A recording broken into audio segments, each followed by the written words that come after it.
Hello, beautiful soul! Welcome back to my channel. This is May Amir from Japan, Kabayan Aquarius. This reading is for you.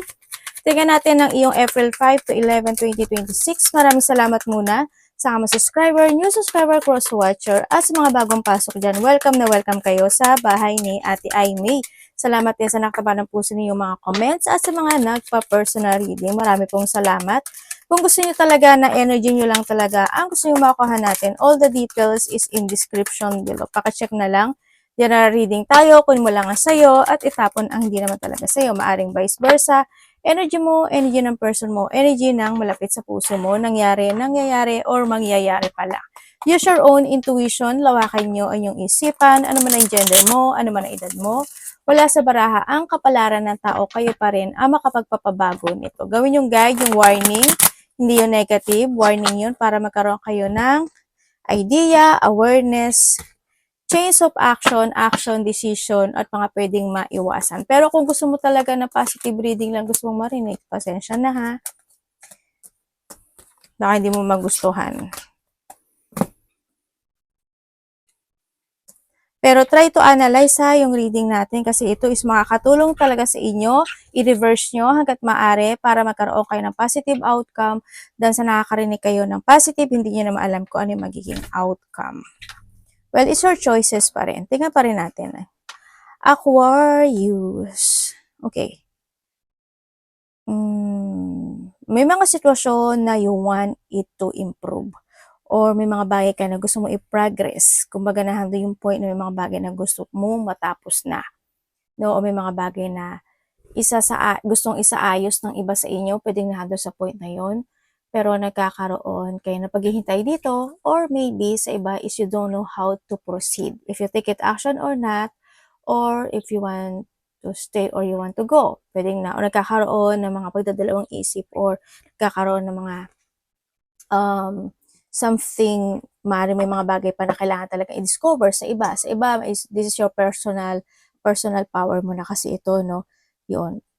And then, mag-trust ka lang daw sa intuition mo. Nagkakaroon, you're feeling emotion in some aspect of your life, but still you are more on focusing din. May mga time talaga na nagkakaroon ka talaga ng options in life. Hindi mo alam kung kakaliwa ka o kakanan ka. You want to fulfill something into your life. Nandun yung point na mas more ka nagiging more on wiser and stronger this time sa iba sa inyo. O nandun yung point na accept mo talaga na gano'n na talaga yung sitwasyon mo. Pwedeng nahandoon sa point na yon, no? Sa iba naman sa inyo is maaari magkakaroon ng mga traveling situation, malayo man o malapit. Meron ako nakikita na travel. May departure, kumbaga. And then, may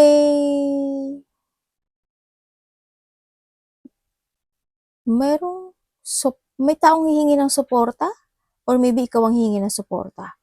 May ganun ako nakikita. There's a support situation ako na nakikita sa'yo. Ang sinasabi rin dito, there's a goals ka na ma-achieve. As long as you are more on focusing. Maybe may mga manifestation ka, o may mga hinihiling ka talaga, o may mga goal ka na pinupursue and ma-achieve mo daw ito. Yun ang sabi dito. There's a victory and success happening into your life. Scorpio, congratulations. May mga problema na magtatapos. Or sa iba naman, pwede may mga matagalan na problema na maisasaayos, matatapos, o matatapos na. Pwede na doon sa point na yun. Or yung sa iba sa inyo is kinakailangan na iproseso. No? Kinakailangan na aksyonan, kumbaga nandun sa point. Kaya you need to put effort dito sa sitwasyon na to para magkaroon talaga siya ng fulfillment and achievement at matapos ito, no? Kumbaga finish the unfinished business, no? Nandun sa point na yun. May kayo sa pineapple. Okay. Pero may good news ka, oh. Ay, bakit kaya ganun, ano? Parang magkakaroon ka daw ng rejection. Pwede magkaroon ka ng communication sa isang tao na who is in a distant situation, and then you will reject o i-reject ka niya. Kasi may mga rejection situation ako na nakikita sa'yo. As in.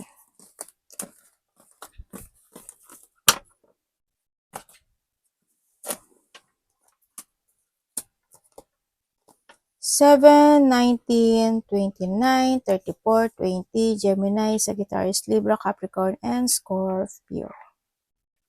Okay. You feeling drained.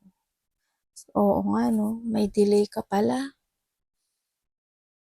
Okay, may mga bagay ka daw na iniisip na puwede nakakapagpapa-worried sa'yo o kaya is challenge ito 'no, ganyan. Maybe there's a challenge situation, you want to structure something into your life or you want na gusto mo mag-success yung situation na yun. So, nakikita ko sa'yo dito.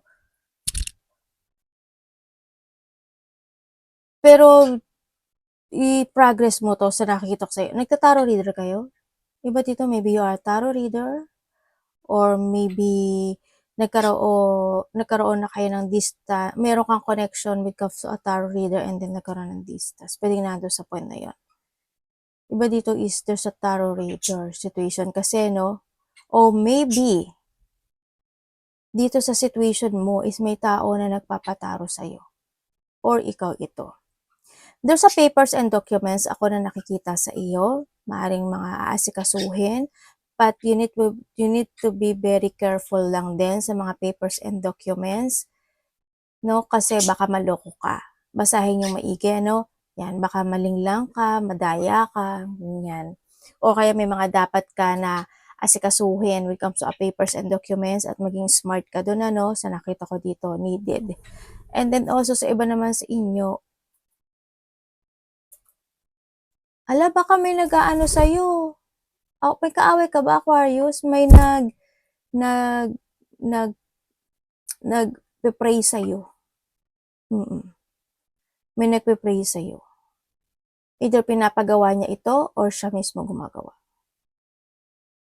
Mga ganyan. Baka nagsusunog-sunog siya na andun yung pangalan mo. Basta wag kayong, sa mga ano, wag kayong maglalagay na totoo yung pangalan sa mga Facebook, sa mga social media, no. Meron. Baka nagsusunog-sunog siya ng mga pangalan mo, ganyan. Tinatayuan ka niya ng pinipray-pray ka niya ng hindi maganda. Ingat na lang din kayo, no? Maging private na lang kayo. Hindi rin kasi good eh. And then also is, yun nga, may pangliling lang. No, may pangliling lang na doon din yung point. Ari ko anak, na may tao na nagkakaroon kasi na paghihiwalay. Either there's a someone na dumistansya sa'yo o humiwalay sa'yo or ikaw ito sa kanya, vice versa, or maybe there's a separation, no? Andun yung point. Nandun yung mga point of may mga government situation, official building, bahay, lupa, o kung ano man mga yan, o may mga makakausap ka o kakausapin ka na nakatataas or mataas na tao. Pwedeng asawa, magulang, or yung mga sa government situation, mga ganun situation sa iba sa inyo, no? Yun. And then also is, mag-ingat ka talaga. Kasi may tao dito na parang there's a seduce situations ako nakikita pero hindi siya totoo eh, no?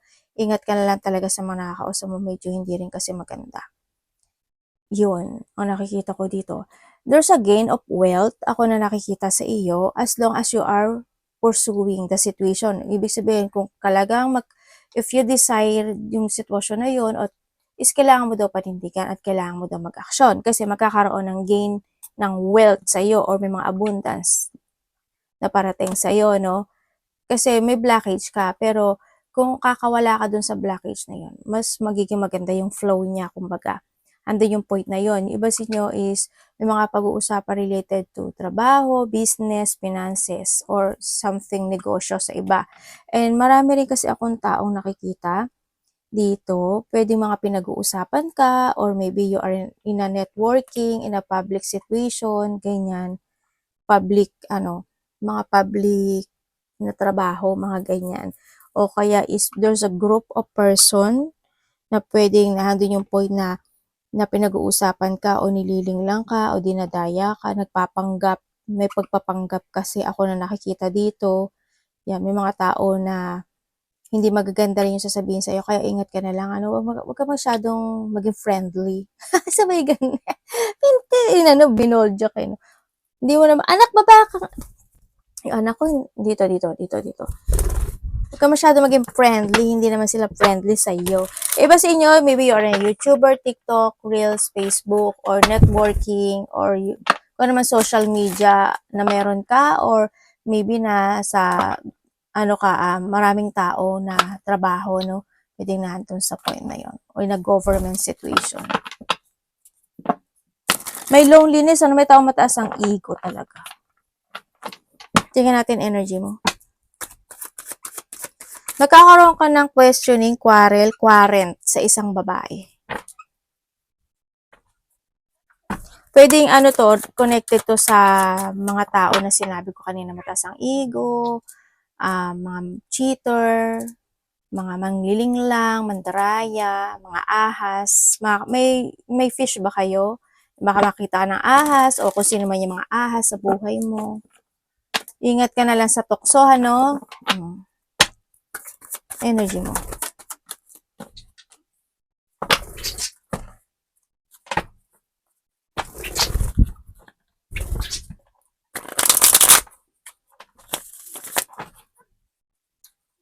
Ay. May tao na may boundary sa'yo, no? Iba sa inyo is para magkakaroon ka ng limitation sa sarili nyo o you putting boundaries, or maybe nahando sa point of someone is they putting boundaries. Or nahando sa point na nagkakaroon ka ng limitasyon sa sarili. Your energy. Okay, pagdating, ay, devil. Ito yan, no? Okay, energy mo, ang nakikita ko sa'yo, energy mo is, may mga bagay daw na ini-ignore mo. Or may mga bagay na maybe you block it, o binablock mo, o ini-ignore mo. Ganyan. Or pwede rin kasi na may tao na nag-i-ignore sa'yo, yun nakapagbibigay sa'yo ng kalungkutan. Pwedeng nandun sa point. Kasi there's a sadness situation ako nakikita sa'yo. But still, nandun ka sa faith, no? Kumbaga, you have faith talaga. May faith ka talaga. Parang pinapasataas mo na lang din yung lahat, kumbaga nandun sa. Pero nakikita ko sa'yo is may mga lungkot, self-doubt, lack of clarity, mga napapanghinaan ng loob, or kawalan ng sigla, na you are feeling stuck, you're feeling stagnant, or you're feeling doon sa blockage kasi pagdating sa'yo, yun nakikita ko sa'yo. Pwedeng na doon, may mga tao na nakapagbibigay sa'yo ng kalungkutan, di ba? Nakapagpapabigay sa'yo ng kahinaan ng loob. Pwedeng na doon sa point na yun. Yun ang nakikita ko sa'yo dito. Kasi naglo-low vitality ka dito. You have a blockage situation. May mga bagay o sitwasyon o tao man yan na kapag papakontrol sa'yo, pwedeng nado sa point na yun. Tingnan natin ang parating sa'yo. Yun ang nakikita ko sa yung energy, may lungkot. No? Parating kay Aquarius. Pwede rin kasi na may sakit ka. May sakit ka ba? No? Ingatan mo lang yung sarili mo, ha? Masama pakiramdam mo? Pagod ka ba? Kasi ang parang hindi masigla yung energy. Parating po.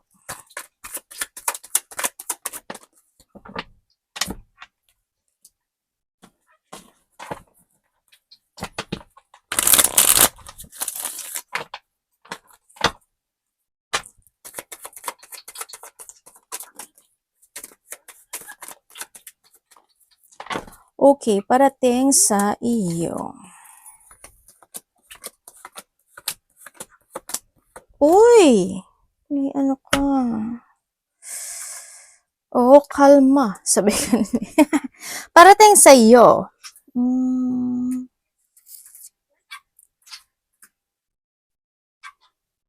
May mga unexpected situation happening to your life. As in, may mga unexpected situation happen into your life. Pwedeng ito is into your manifestation. Pwedeng related sa trabaho mo, sa kaperahan, or sa mga hinihiling mo. Ganyan. Yun ang nakikita ko. May mga sitwasyon na hindi mo nakikita na biglang darating. Na maaring ito is, sa iba sa inyo is a good news. Pwedeng sa iba dito, this is a good news, no? Sa iba sa inyo. Sa iba naman sa inyo is merong, ang gulo naman ng anak. Ang gulo ng anak ko. May mga, tulad ng sabi ko kanina, pwedeng may mga ansikasuhin ka related to papers and documents. Hindi ko alam kung yun yung trabaho mo no? Pero may mga papers and documents tulad ng sabi ko kanina, and then, maaring busy rin kasi yung iba dito, no? Maaring, andun ka sa point na marami kang multitask o multiple priorities. Ako nakikita sa'yo. Ganyan. Pero alam mo, may mga tao na pag-uusapan ka. May mga sitwasyon daw na i-evaluate mo. Ganyan. Yun ang nakikita ko sa'yo. May mga sitwasyon daw na gusto mong baguhin. O babaguhin o magkakaroon ng pagbabago. You feeling burden. Ang dami mo rin kasi naiisip dito sa sitwasyon mo. You feeling struggle, stress, burden. Tapos ang dami mong iniisip kaya ka nakakaramdam ng painful situation no? Kaya ang sinasabi dito, huwag ka mag-focus dun sa magulong isip, no? Mag-focus ka sa trabaho mo, sa stability mo, sa sarili mo, sa mga pangarap mo sa buhay. Keep moving lang to reach your goal, dito sa situation to fulfill. Kumbaga, do your mission na dun sa point na yun, sa iba sa inyo. Sa iba naman sa inyo is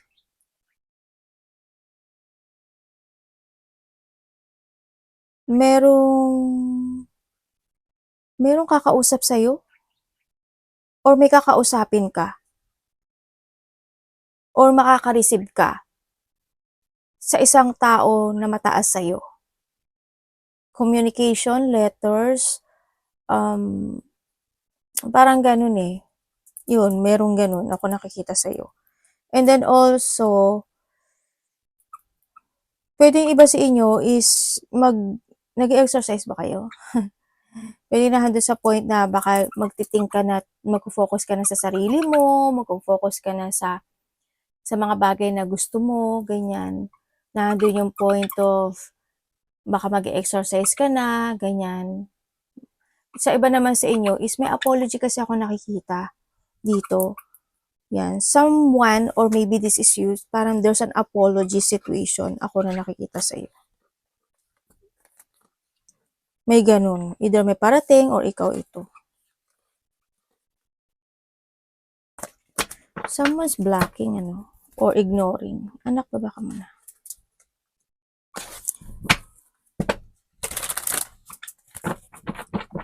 May mga sitwasyon ka na na parang nagtitiis ka, nagtitimpi ka.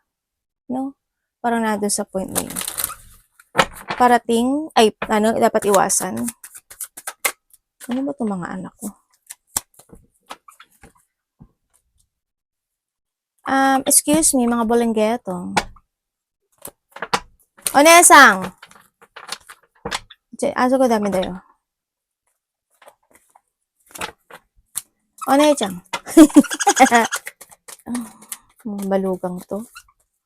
Okay, dapat mong iwas. Ala, ganito ka. Okay ka lang ba, Aquarius? Huwag ka masyadong mag-overthink. Kalma lang. Mag-focus ka na lang sa sarili mo. Okay, dapat mo iwasan yung overthinking. No, iwasan mo na mahata ka na nakaraan.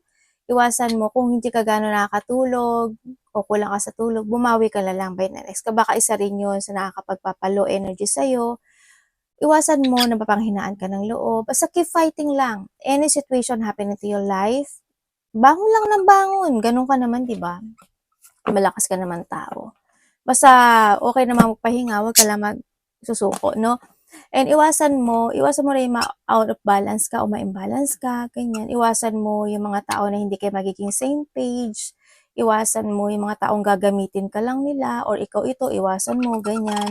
Iwasan mo yung mga tao na hindi naman talaga pwedeng pagkatiwalaan, yung hindi nagiging equal sa'yo, hindi nagiging unfair sa'yo. Iwasan mo na lang sila, hindi sila kawalan. O, di ba? Mataray talaga si ate. Hindi sila kawalan at wala sila ambag sa buhay mo. Hello? Hindi sila makakapagpapasuccess sa'yo, hindi sila makapagpapayaman sa'yo, at hindi sila magpapasaya sa'yo. Okay? Tandaan mo yun palagi. Yun. Basta mag-focus ka lang sa sarili mo, sa mga pangarap mo, ganyan. And then, kung may mga time daw na medyo napanghinaan ka ng loob, you need to be open your heart sa tao na talagang willing to hear your inside heart. Sabay gano'n. Pero iwas ka naman sa mga ibebenta ka, 'di ba? Alam mo naman siguro yung kung sino or hindi. Ganyan. Kailangan mo rin magtiwala sa sarili mo, no? Pagtiwalaan mo yung sarili mo. And then also, basta laban lang. Laban, no? Basta be calm, release mo yung anxiety mo, o kaya let mo yung anxiety mo, o yung mga worrying mo, i-release mo yun, no? Yan ang pinaka-the best sa lahat. Keep fight. Fight lang ng fight. Kung kung sino mga devil na to o mga blockage sa buhay mo, iwas ka na lang dyan. Basta focus ka lang sa sarili mo. Kung may mga kung sa sarili mo din, ibig sabihin, mga anak kinakain, iniinom, ganyan. Try to make it balance any situation into your life. Tingnan natin ang iyong love. Bibi, isa kape, baluga. Tingnan natin, may balahibong lumilipad ang love ni Aquarius. Kapatid, anak, magulang, karelasyon, kaibigan, pamilya, kung sino man ito. Love po ni Aquarius.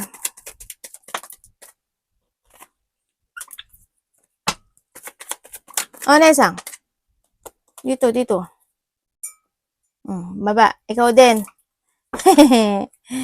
Okay, when it comes sa love. When it comes sa love, pwedeng may nakakausap ka o may darating sa buhay mo na pamilyado. Or pwedeng ikaw rin ito, pamilyado. Yun na nakikita ko Basta mag-ingat ka na lang.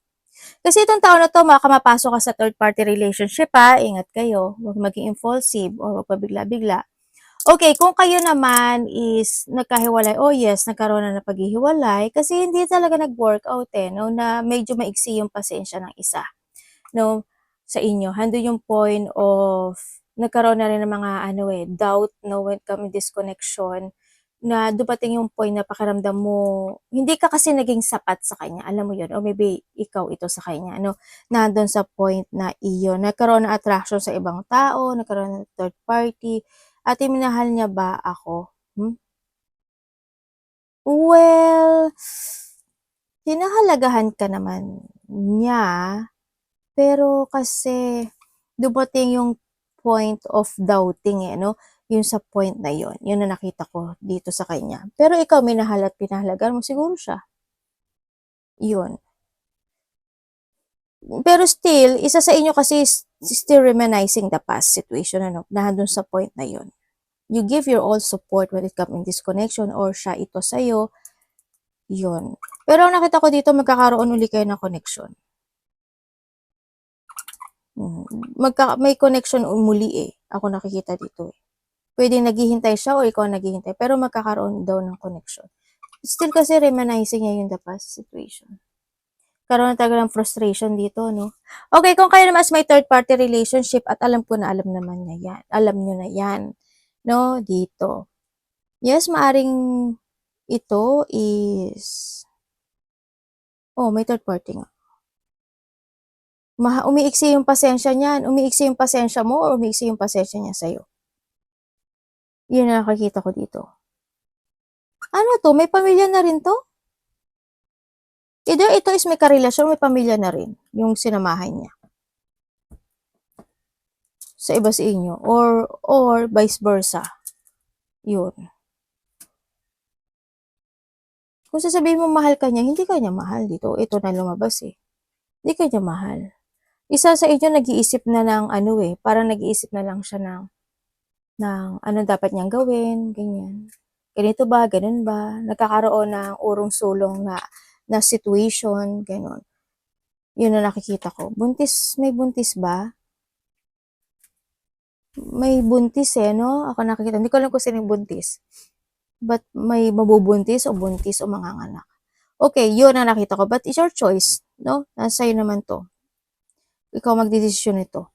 Kung wala naman third party, may mga time daw na may mga time na hindi mapopokus sa'yo. yung karelasyon mo or ikaw ito sa kanya. Yun na nakikita ko sa kanya. Yun nakita ko. Parang either na may paglayo, pag-iwas, or may mga time talaga na ayaw na gusto niya mapag-isa or ikaw ito. Nandun sa point na yun. Ako nakikita dito. Tapos yung isa, hintay lang na ng hintay. Basta magkakaroon ka na magkakaroon ng comparison sa dating siya at sa ngayon na siya. Magkakaroon kayo. Kung LDR din kayo, ganun din. Kung LDR kayo nito, may something nagkakaroon siya ng attraction sa iba. Pero hindi naman siguro kayo lahat to. Kasi energy reading tayo. Yung may pakaramdaman mo siya.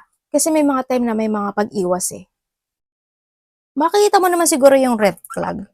Pero, nasa iyo yan. Kaya kung may anak kayo, ganyan.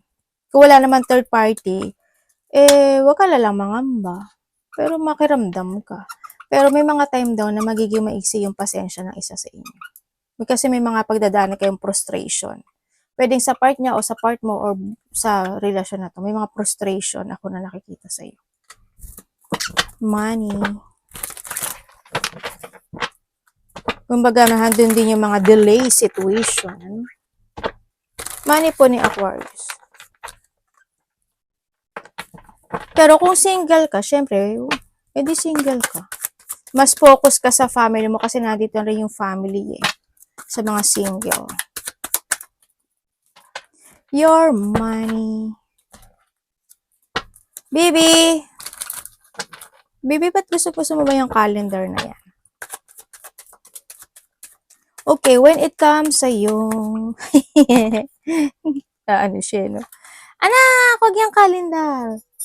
Okay, pagdating sa yung pera or trabaho to magkakaroon na kung dati medyo na problema ka, ganyan, medyo mahirap o nagkakaroon ng mga complicated situation. Ngayon, hindi naman daw. It's more on calmness, no? It's more on, may mga recovery situation pagdating sa pera. Yan,